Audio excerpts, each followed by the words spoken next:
Mnogi se posljednjih dana bore sa oboljenjima na paradajzu, ali i drugim biljkama. Neki su se već toliko razočarali pa su u potpunosti iskrčili nasad paradajza jer je oboljenje previše oštetilo biljke i nije im bilo pomoći. Sada mnogi očajno traže pomoć i rješenje kako da spase ono što je preostalo. Nažalost, većina se okreće hemijskim preparatima i vjerovatno ih koriste na nepravilan način, što će također ostaviti posljedice. Vremenski uslovi su bili takvi da su se na biljkama pojavila različita gljivična oboljenja. Ona su se manifestirala na listovima, stabljici i na plodovima. To je rezultiralo propadanjem listova, prvih plodova, a nažalost i cijelih stabljika paradajza. Biljke koje uzgajamo u zaštićenom prostoru, to jest u plasteniku, nisu zahvaćene ovakvim oboljenjima. Međutim, naš paradajz na otvorenom pretrpio je veliku štetu. Mnogo smo govorili o preventivnoj zaštiti biljaka, što je druga najvažnija stvar. Prvo je naravno pravilno uhranjena i jaka biljka. Iako smo odradili sve te korake, vremenski uslovi su bili izazovni i bolest je bila prejaka.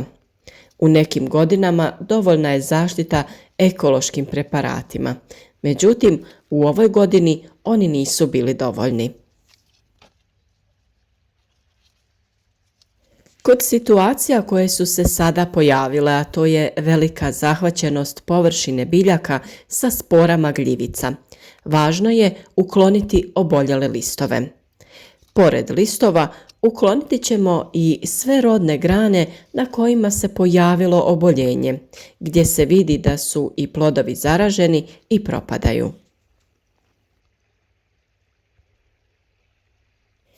Ako se odlučite da liječite vaše biljke hemijskim preparatima, važno je da znate karencu svakog od njih.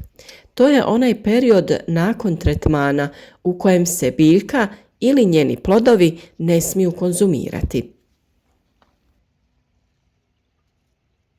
Za oporavak biljke bitno je kao prvo riješiti se uzročnika oboljenja. Uklonite sve oboljele listove i plodove sa stabljike te ih iznesite iz vrta. Na biljci ćemo ostaviti samo zdrave dijelove i uraditi tretman fungicidom. Za to možemo koristiti kvadris koji je učinkovit, ali blažeg djelovanja u odnosu na ridomil, kojeg ovih dana mnogi spominju i koriste kod ovakvih oboljenja. Pregledajte vaše biljke i provjerite stanje vrhova. Većinom se oni nastavljaju dalje razvijati i ukoliko je biljka dovoljno snažna, oni mogu preživjeti.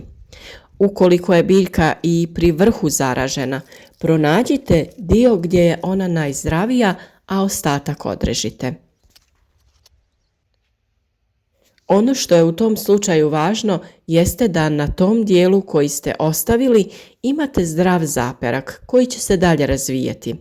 On će u ovom slučaju da raste kao glavna stabljika i na njemu ćemo imati rodne grane i urod. Ako je stabljika potpuno uništena, takve biljke je najbolje ukloniti u potpunosti.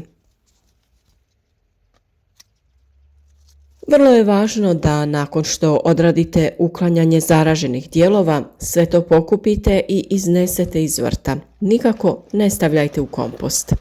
Također, pravilno dezinficirajte alat kako ne bi spore gljivica prenijeli pri radu na zdrave biljke u vrtu.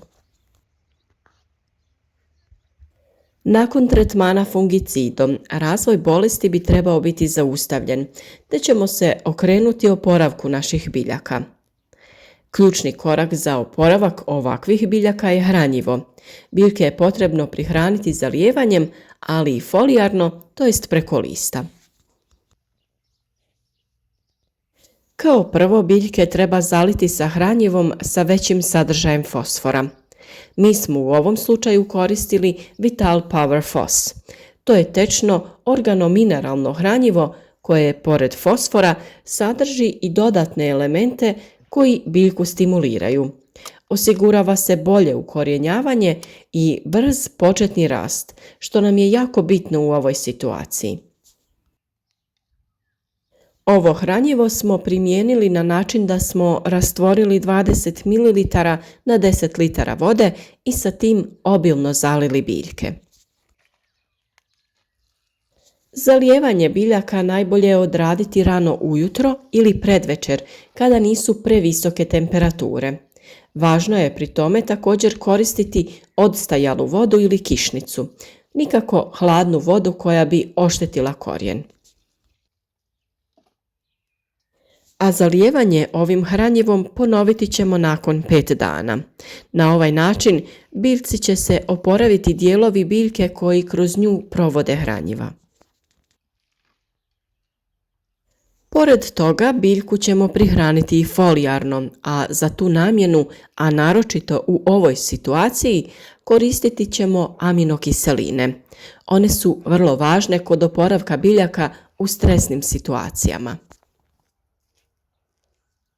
U ovom slučaju koristimo biostimulator zoberaminol, koji će našim biljkama dati dodatnu energiju i potaknuti ih na novi razvoj.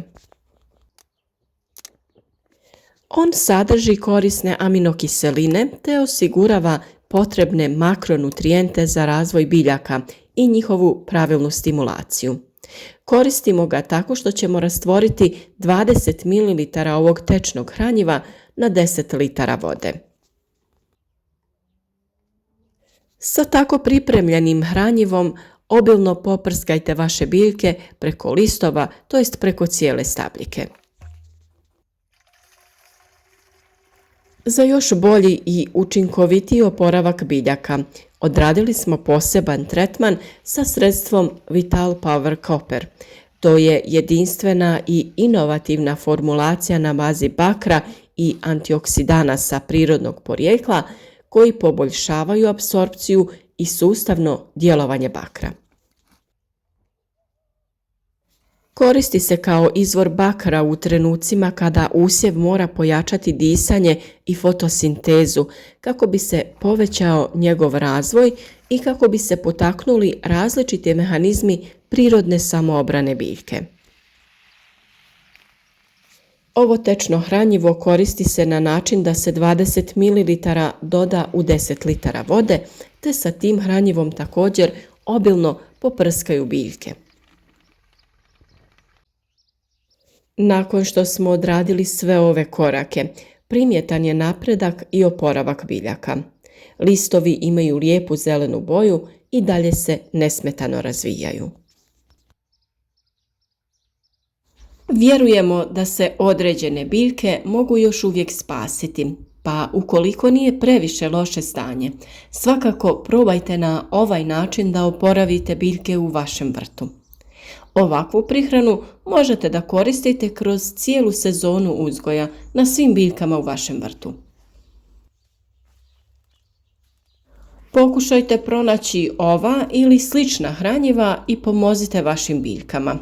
Mi smo odabrali hranjiva proizvođača Zoberbak. U nekoliko navrata pomoću ovih proizvoda oporavili smo naše biljke. Bilo je to u vrijeme proljetnih mrazeva i niskih temperatura, kao i kod ljetnih vrućina i sušnih perioda.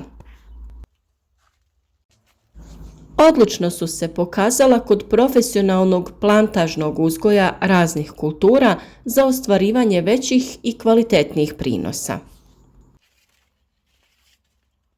Naravno, ovom prilikom zahvaljujemo se uvozniku ovih proizvoda firmi Berry Project što su nam omogućili korištenje ovih kvalitetnih proizvoda kako bi naša proizvodnja bila što uspješnija.